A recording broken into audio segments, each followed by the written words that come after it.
All right, hi and welcome back. I am doing a unboxing video of a new electronic instrument I just received, and I will open it up for you right now.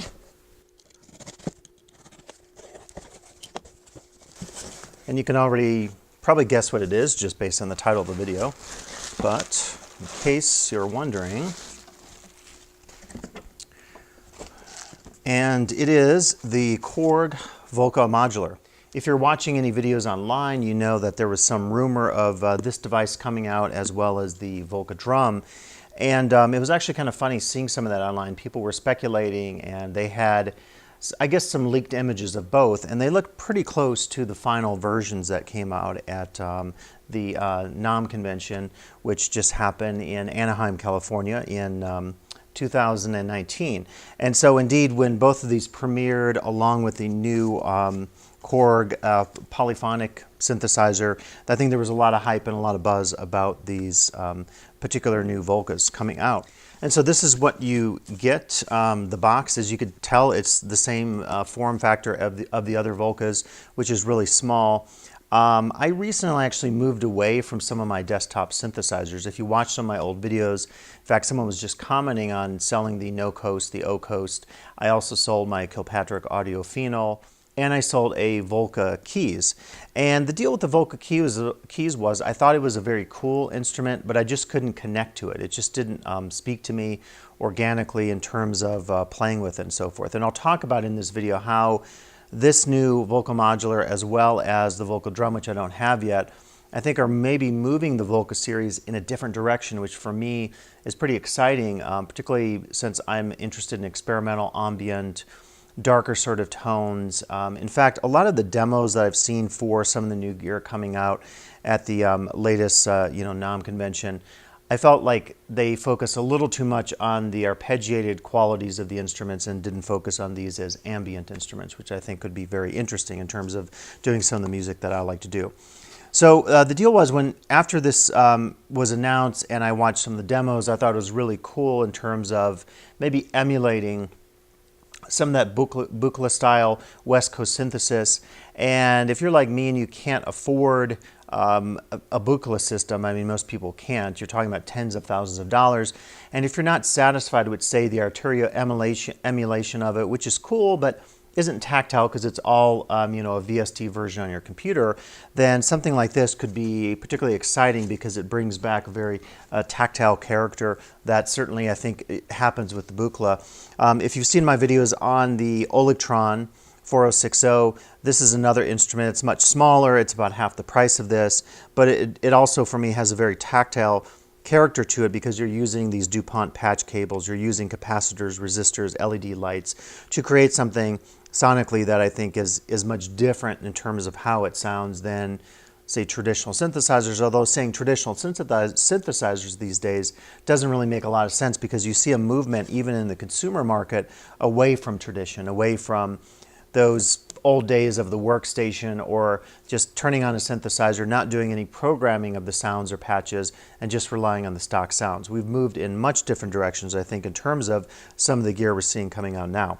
Now, when I saw this advertised, I actually saw Detroit Modular had a sale, and you never know with those sales. It was like 10% off, and it worked, so that dropped the price. It's $199 US. And then I also had some loyalty bucks, so I got this for about 170 US, which I thought was a pretty good price for it. So I think the price point is really good in terms of this instrument. So let us open it up.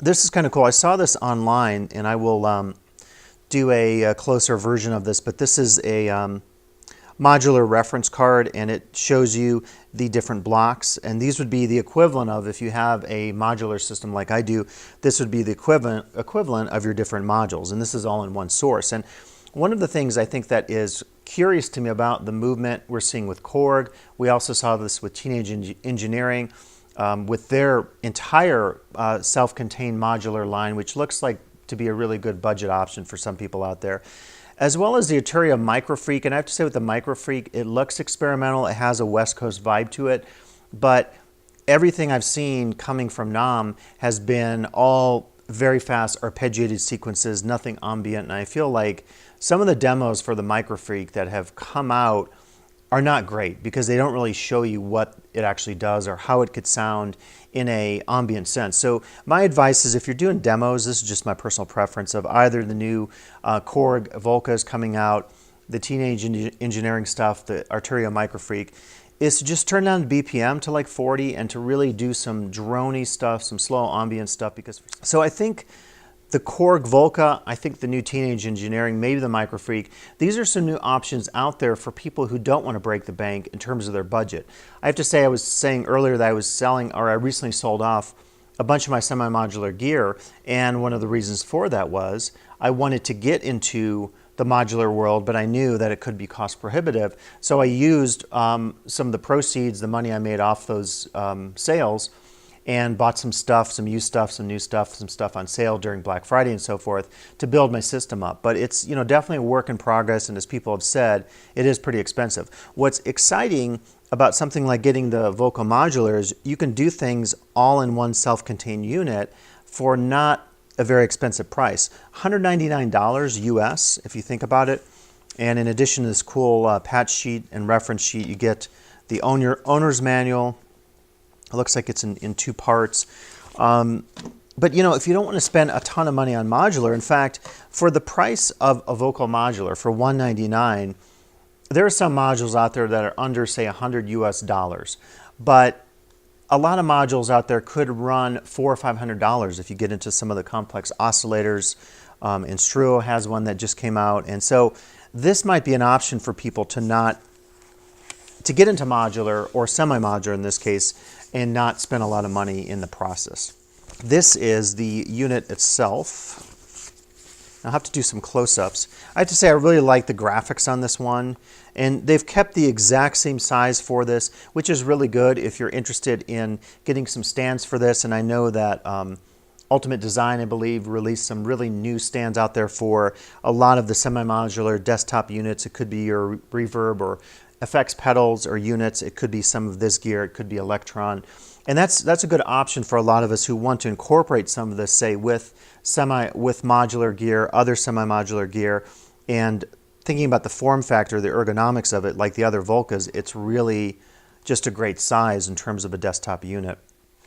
So you get the device itself, and not that you probably need these, but it does include the 6 AA batteries that will power the unit, or you could get a DC.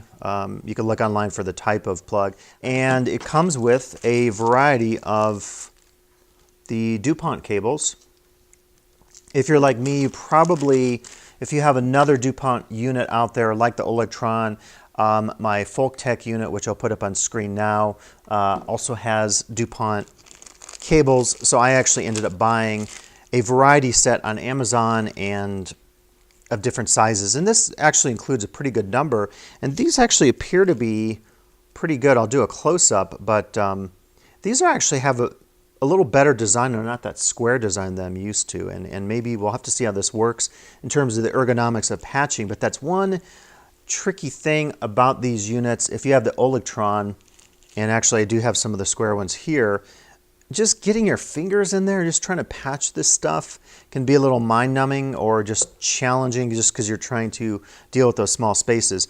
I've toyed around with the idea of creating a patch board like I did for my Folk Tech modular for both the Electron, and now that I have this, the Volca Modular. But we'll have to see. I think it would be cool to do that, but it would also be nice to have this as a self-contained unit in and of itself, just as far as the ease of use. I also thought about eventually down the road maybe using this and potentially getting the Volca drum as well. And what I like about the Volca drum from the demos that I've seen is that it is also geared maybe in some experimental directions, because there's 2 resonator units built into the drum that I thought would be kind of cool as far as using that. So I thought it might be interesting in the future to have a smaller setup, maybe separate from or in combination with my Eurorack setup, that could involve a series of the Volca Modular or Volca units, particularly as they move more in my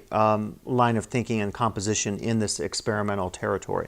Yeah, so I think if any day is a good day to do some experimentation with sound. As you can see here in the Lake Tahoe area, it's a pretty snowy day, so this will be a good day for me to sit down and run this through some sound tests. I'm not sure what this will look like at first, but what I hope to do is show you some of the basic sounds, particularly referencing some of the patches included here, the basic patches and the reference card, maybe take you through some of the blocks of the unit. And then what I want to do is incorporate it with some other gear. So hopefully I can incorporate it with the Electron, the 4060, maybe with some of the CV potentials. By the way, for those of you out there asking questions about using the 4060 and patching, say, between this and Folktech other DuPont gear, or now the Volca Modular, I haven't done that yet, and if you want to comment in my comment section about that, I know there are some concerns about grounding, and the last thing we want to do with our gear is blow any of our gear. So if you have comments on that, and particularly like online sources that we can reference, that we can look at if we're involved in some of the same world of, say, DuPont patch cables and stuff, it might be handy to include that in the comments here on my video, so please do that. So I will certainly try to run it with the 4060. I will take advantage of the CV in potentials and a lot of those patch opportunities that I can use, say with my modular gear or some of my effects units like my Ventress Reverb. So I will run it through a series of sound demos. And if you've made it this far in the video, thank you for listening. I also will just include this for people who only want to hear the sounds. I'll put a reference point here on YouTube so you can jump immediately to the sounds if you want to only hear what it sounds like. So thanks for listening, and let's jump into some sound demos now of the new Korg Volca Modular.